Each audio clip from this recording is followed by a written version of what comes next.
हाँ जी, नेक्स्ट हमारा टॉपिक है काशीज़ इंटीग्रल फार्मूला। स्टेटमेंट क्या है इसकी?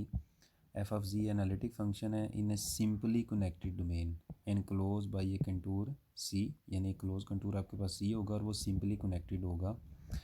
ठीक है।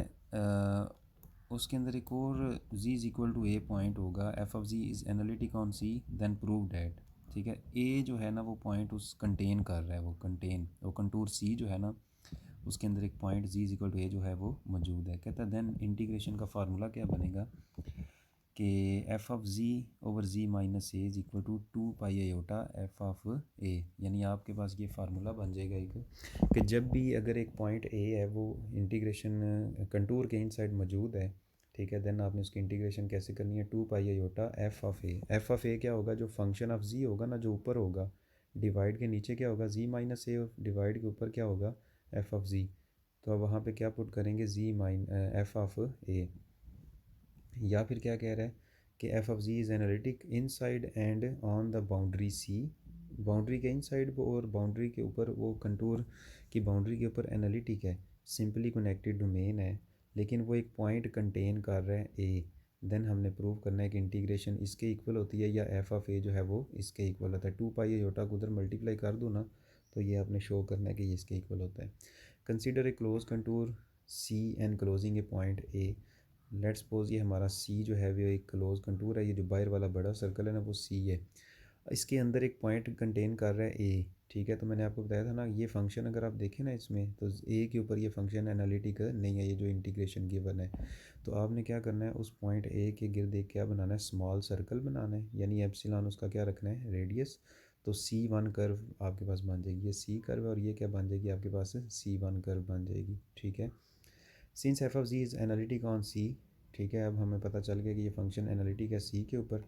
तो एक फंक्शन कहता है फाई ऑफ जी कंसिडर करें। ये जो इन साइड में ये है ना, इसको ये सारा एक फंक्शन ही है ना, एक फंक्शन डिवाइडेड बाय फंक्शन, तो एक फंक्शन बनेगा, इसको फाई ऑफ जी का नाम दे दें। ये एनालिटिक है at each point on and within close contour C except z is equal to a. ये जो फंक्शन है ना, ये z is equal to a के अलावा हर पॉइंट के ऊपर क्या है? एनालिटिक है। Where phi is not analytic, यानी कि फाई जो है वो ए के ऊपर एनालिटिक नहीं है। टू ओवरकम दिस डिफ़िकल्टी हमें पता है हमने क्या करना है? एक स्मॉल सर्कल ड्रा करना है जिसका सेंटर क्या होगा? ए होगा, और रेडियस क्या होगा? Epsilon. It is a doubly connected domain. अब ये क्या बन गया आपके पास? डबली कनेक्टेड डोमेन बन गया। डबली कनेक्टेड डोमेन का मतलब है कि इसके अंदर एक होल बन गया। तो आपको पता है जब डबली कनेक्टेड डोमेन बन जाए तो आपने इसको कैसे सॉल्व करना होता है?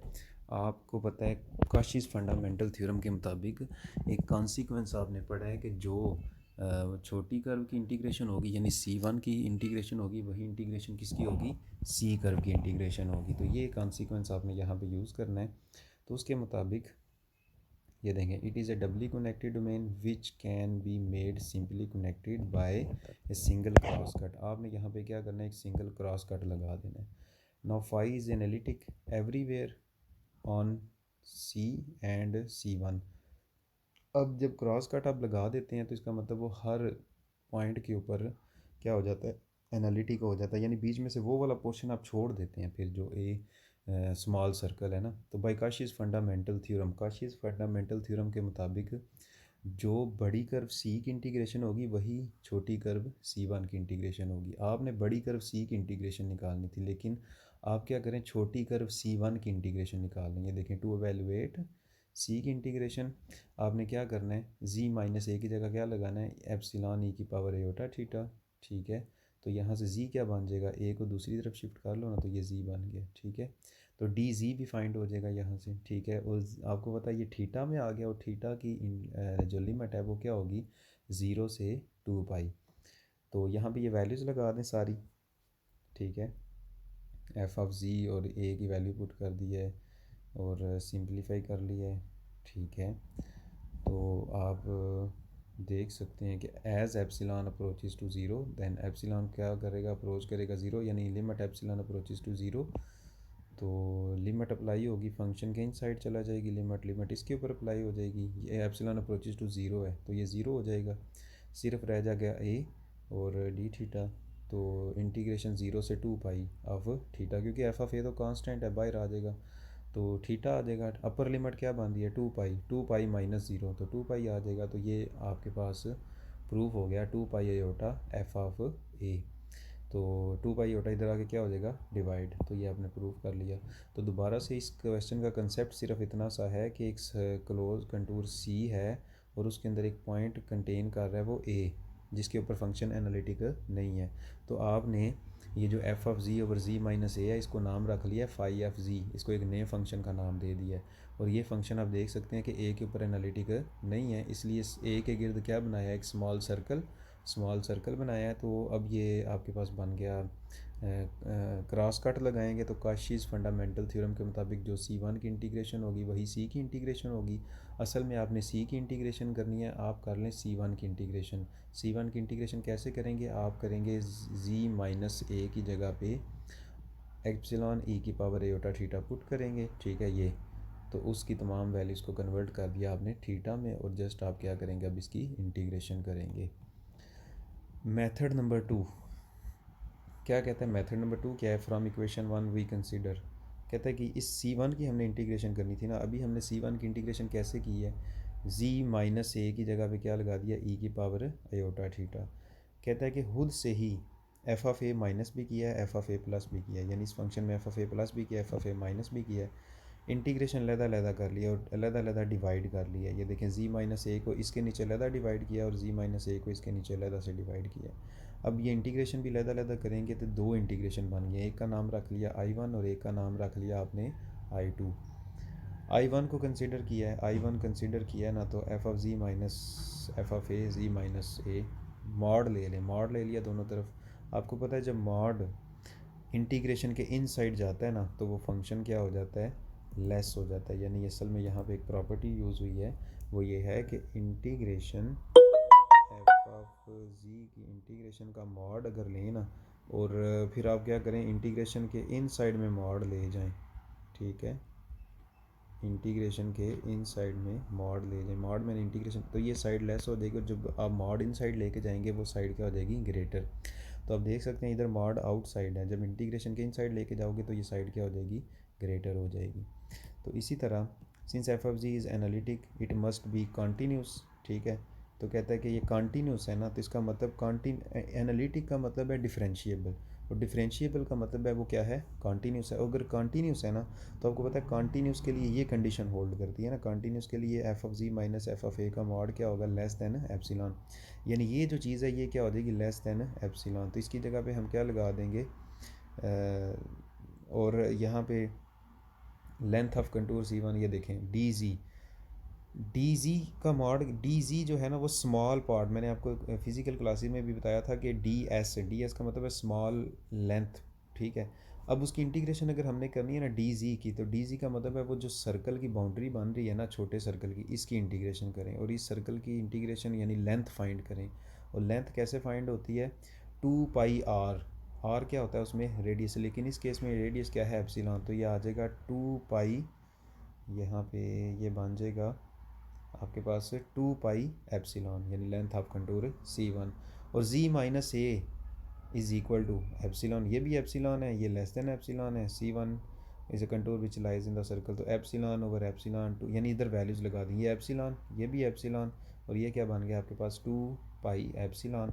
तो यहाँ से एप्सिलॉन अप्रोचेस टू ज़ीरो का मतलब है कि इसकी इंटीग्रेशन ही क्या हो जाएगी ज़ीरो हो जाएगी, ठीक है ना। तो ये आपके पास फाइनल आंसर क्या रह गया 2 pi epsilon, epsilon very small number है, तो ये जब एप्सिलॉन अप्रोचेस टू ज़ीरो का मतलब है ये सारा नंबर अप्रोच करेगा ज़ीरो को। तो I1 तो हो गया ज़ीरो, I1 की इंटीग्रेशन क्या होगी यहाँ पे ज़ीरो, जो आपने यहाँ पे रखी थी ये ज़ीरो होगी, तो आपके पास रह गया ये, ठीक है।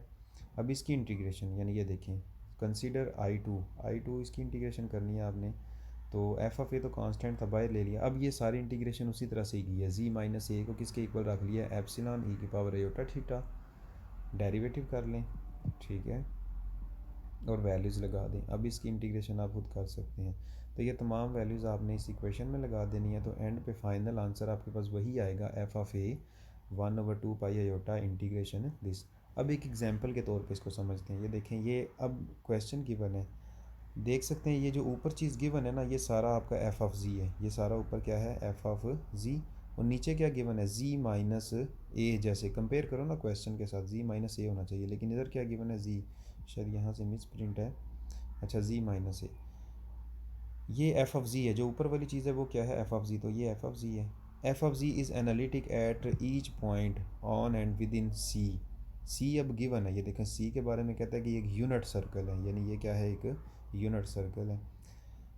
By Cauchy's integral formula, integral फार्मूले के मुताबिक इंटीग्रेशन क्या होती है, f of ji over ji minus a 2 pi iota f of a. इस केस में ए की वैल्यू कितनी है, आप देख सकते हैं सिर्फ और सिर्फ जी गिवन है, जी में से माइनस क्या हो रहा है, ज़ीरो, कुछ भी माइनस नहीं हो रही, इसका मतलब ये लिखा हुआ है जी माइनस ज़ीरो, यानी आप इसकी जगह ऐसे लिख लेना एक दफ़ा, ये लिखा हुआ है आपके पास जी माइनस ज़ीरो, कंपेयर करो ना, तो यानी ए की वैल्यू यहाँ पे क्या है आपके पास, ज़ीरो है। तो इसी तरह आप ए की वैल्यू कितनी होगी आपके पास, ज़ीरो होगी। ए की वैल्यू अगर ज़ीरो है तो एफ़ ऑफ ज़ीरो क्या हो जाएगा, एफ़ ऑफ ज़ीरो का मतलब है जो आपके पास एफ़ ऑफ एक्स है ना, उसमें ज़ीरो लगाएं, ये है आपके पास एफ़ ऑफ एक्स, इसमें एफ़ ऑफ जी, इसमें ज़ीरो लगाओ, काज की जगह पे ज़ीरो, जी की जगह पे zero, cause hyperbolic of zero, तो ये आंसर आपके पास आ गया 2। जी माइन, यानी फार्मूले में सारी वैल्यूज़ लगा दो, f of ji over ji minus a is equal to 2 pi iota f of zero, f of zero कितना आया, 2, तो ये 2 लग गया, तो ये फाइनल इसका आंसर आ गया। सेम यही क्वेश्चन, ये देखें, अब ये जो ऊपर वाली टर्म है ना, ये क्या है, एफ़ ऑफ जी, ठीक है, ऊपर वाली टर्म क्या है, एफ़ ऑफ जी, और उसने कहा है कि ये सर्कल जो है ना वो एक यूनिट, सॉरी यूनिट नहीं, ऐसा सर्कल है जिसका सेंटर कहाँ पे है, ऑरिजिन पे, और उसका रेडियस कितना है, 2। तो जिन पॉइंट्स के ऊपर फंक्शन एनालिटिक नहीं होगा वो देखें ना ज़रा पॉइंट, ये वो पॉइंट बन, लेकिन अभी इस क्वेश्चन को ना सिंप्लीफाई करने की ज़रूरत है। कहता है इस क्वेश्चन को भी सिंप्लीफाई किया जा सकता है, कैसे देखें, कहता है पार्शियल फ्रैक्शन करें इस क्वेश्चन की, पार्शियल फ्रैक्शन आपको पता है, सिंपल पार्शियल फ्रैक्शन इस क्वेश्चन की हमने, ठीक है, ये छोटी क्लासेस में जब आप करते हैं पार्शियल फ्रैक्शन, ये वही काम है, पार्शियल फ्रैक्शन करके सिंपल जैसे आपने पार्शियल फ्रैक्शन करनी है तो ये वैल्यूज़ आपके पास है। अब आपके पास फंक्शन बन गया, ये इंटीग्रेशन इसकी करनी है, आप इंटीग्रेशन करेंगे इन तीनों के सम की, तो लदा इंटीग्रेशन कर ली, इंटीग्रेशन जब आप करेंगे ना तो आप देख सकते हैं जी इज़ इक्वल टू ज़ीरो, यहाँ पे क्या है अयोटा, और यहाँ पे क्या आ रहा है माइनस अयोटा, ये पॉइंट्स हैं जिनके ऊपर फंक्शन एनालिटिक नहीं होता, ये देख सकते हैं आप दोबारा से, ज़ीरो और यहाँ पे अयोटा और यहाँ पे माइनस अयोटा, इन पॉइंट्स के ऊपर फंक्शन एनालिटिक नहीं है, और ये पॉइंट जो हैं सर्कल के इन साइड में लाई कर रहे हैं, ये पॉइंट्स जो हैं सर्कल के इन साइड लाई कर रहे हैं, क्योंकि हमारा सर्कल जो है वो यूनिट, उसका रेडियस कितना है 2, तो ये वाले पॉइंट जो हैं वो सर्कल के इन साइड लाई कर रहे हैं, तो इसलिए so by Kashi's fundamental theorem, अलग इंटीग्रेशन कर लें, इसकी इंटीग्रेशन अलग करें, इसकी इंटीग्रेशन अलग करें, इसकी इंटीग्रेशन अलग करें, काशी इंटीग्रल फार्मूले के मुताबिक जी, तो इसको लिख सकते हैं जी माइनस ज़ीरो, ठीक है, तो आप देख सकते हैं एफ़ ऑफ जी की वैल्यू कितनी है यहाँ पे 1, जी माइनस ए की वैल्यू कितनी है 0, तो 2 pi iota f of zero, f of zero इसमें कितना है 1 है, ठीक है, तो ये है इसकी इंटीग्रेशन आ गई। इसी तरह यहाँ पे आ जाए जी माइनस अयोटा, यहाँ पे ए की वैल्यू कितनी है अयोटा, एफ़ ऑफ जी कितना है 1, तो 2 पाई अयोटा एफ़ ऑफ ए, ठीक है, तो ए यहाँ पे अयोटा ही है, यानी कि एफ़ ऑफ जी तो 1 नहीं है, तो ये 1 नहीं आएगा। यहाँ पे z माइनस ए, सॉरी z प्लस ए लिखा हुआ है, तो आप इसको एक दफ़ा ऐसे लिख लेना, आप इसको लिखें इस तरह से,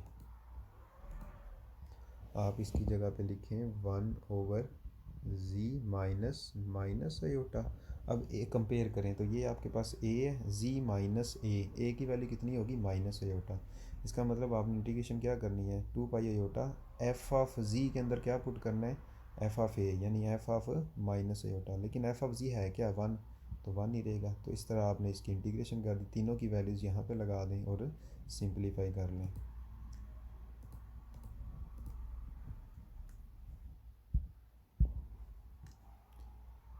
हाँ जी, नेक्स्ट क्वेश्चन इवेलुएट, इस चीज़ की आपने इंटीग्रेशन करनी है, और सी जो है वो पार्ट ऑफ पैराबोला है, ये पैराबोला की इक्वेशन है, ए और बी की वैल्यू गिवन है, ये देख सकते हैं आप ए से बी की तरफ, और ये एक पैराबोला की इक्वेशन बन रही है, ठीक है, तो इसमें कहता है अगर ये इक्वेशन हो पैराबोला की y is equal to this, कहता है अगर x ज़ीरो हो जाए, ठीक है, तो y किसके इक्वल आता है 4 के इक्वल, अगर y ज़ीरो हो जाए तो x किसके इक्वल आता है +-2, यानी ये हमने पॉइंट्स निकाले हैं ग्राफ ड्रा करने के लिए, ठीक है, तो ये जो पॉइंट्स हैं वो पॉइंट ऑफ इंटरसेक्शन है, यानी कि जहाँ पे पॉइंट लाइन इंटरसेक्शन कर रही है। अब आपका फंक्शन जो है, यानी जहाँ पे ये फंक्शन एनालिटिक नहीं रहता, फंक्शन तो था 1+z², तो वो पॉइंट निकाले, इसको ज़ीरो रखा, इसका मतलब z की वैल्यू अगर प्लस माइनस अयोटा हो ना यहाँ पे, तो ये फंक्शन एनालिटिक नहीं रहता। दो पॉइंट आ गई प्लस माइनस अयोटा, और आप देख सकते हैं z is equal to iota lies inside the close contour, क्योंकि z is equal to minus क्या, z इज़ इक्वल टू एक माइनस अयोटा और एक z is equal to iota है। तो जो अयोटा वाली टर्म है ना, वो आप देख सकते हैं यहाँ पे लाई कर रही है अयोटा वाली टर्म, ठीक है। अयोटा का मतलब है माइनस, सॉरी अयोटा का मतलब है वाई की वैल्यू, तो ये वाई की वैल्यू यहाँ, जो माइनस अयोटा है वो आउटसाइड है क्योंकि वो हमारा कंटूर में शामिल नहीं है। तो हमें सिर्फ और सिर्फ z² प्लस अयोटा के दो हिस्से हो गए ये वाले, ठीक है।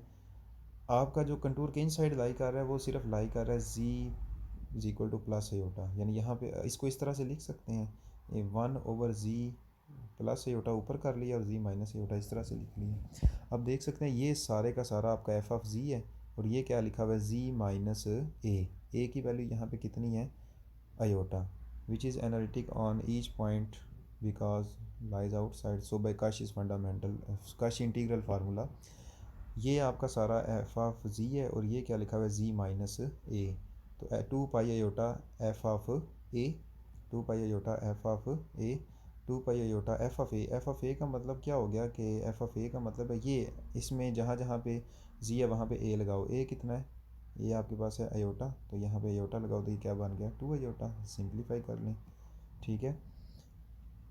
तो ये आपका फंक्शन की इंटीग्रेशन क्या आ गई, पाई आ गई। कहता है अगर बी से ए की इंटीग्रेशन करें, ठीक है, उसने उस पाथ बताए हुए हैं ना कहाँ से कहाँ तक इंटीग्रेशन करनी है। कहता है अगर बी से ए की इंटीग्रेशन करें, पहले हमने इंटीग्रेशन की थी, यानी हमने वो पॉइंट जस्ट निकाले हैं, अब कहता है इंटीग्रेशन करें बी से ए, तो आप देख सकते हैं कि सिंपल इंटीग्रेशन में बी से ए की इंटीग्रेशन करनी है, तो बी में अब देखें y की वैल्यू इधर भी ज़ीरो है, इधर भी कितनी है ज़ीरो, तो y तो फिक्स है, y चेंज नहीं हो रहा, इसलिए y को क्या रखेंगे ज़ीरो। x की वैल्यू जो है वो कितनी थी पहले -2, अब कितनी हो गई है 2, तो इसका मतलब x चेंज हो रहा है, x को आप कोई वेरिएबल रख लेंगे t, तो आप देख सकते हैं ये x को वेरिएबल रख लिया t, y ज़ीरो है, और t है कहाँ से कहाँ तक चेंज हो रहा है -2 से 2। z किसके इक्वल होता है x प्लस अयोटा y, तो z किसके इक्वल है यहाँ से y, क्योंकि ज़ीरो हो गया तो z किसके इक्वल है t, तो डी जी किसके इक्वल हो गया डी टी। अब बस आपने इसकी इंटीग्रेशन कर लेनी है, इसकी इंटीग्रेशन करें, सिंप्लीफाई करें और इसके आंसर निकालें। सो अवर रिक्वायर्ड पाथ सी, उसके दो पोर्शन बन गए। रिक्वायर्ड पाथ सी क्या था आपका, ए डी और बी, असल में अपनी इंटीग्रेशन करनी थी ए डी और बी, तो आपने क्लोज कंटूर की असल में इंटीग्रेशन की है ना, ठीक है। क्लोज कंटूर की इंटीग्रेशन करके नहीं, ये देखें यानी आपने सारी इसकी और इसकी इंटीग्रेशन की है, लेकिन आपने इंटीग्रेशन करनी थी ए डी और बी, तो ये जो सारी इंटीग्रेशन है ना, सारे पाथ में से ए और बी माइनस कर दो ना, तो आपके पास आपका रिक्वायर्ड पाथ रह जाता है, तो आपने उसको उसमें से माइनस कर दिया, तो आपका रिक्वायर्ड पाथ आ गया जिसकी इंटीग्रेशन आपने कर दी है। नेक्स्ट एग्जांपल अब आपके लिए, आप इसको देखें बड़े गौर से, ठीक है। नीचे जो पॉइंट गिवन यानी ये फंक्शन गिवन है, इसके इसको सिंप्लीफाई करें ना, इसके फैक्टराइज करें, तो वो पॉइंट निकालें जहाँ जहाँ पे फंक्शन एनालिटिक नहीं होता। एफ ऑफ जी इसमें कितना है 1 है, ठीक है। तो अब ये क्वेश्चन को देखें, काशी इंटीग्रल फार्मूला लगाना है आपने और इसकी इंटीग्रेशन करनी है काशी इंटीग्रल फार्मूले के मुताबिक, ठीक है।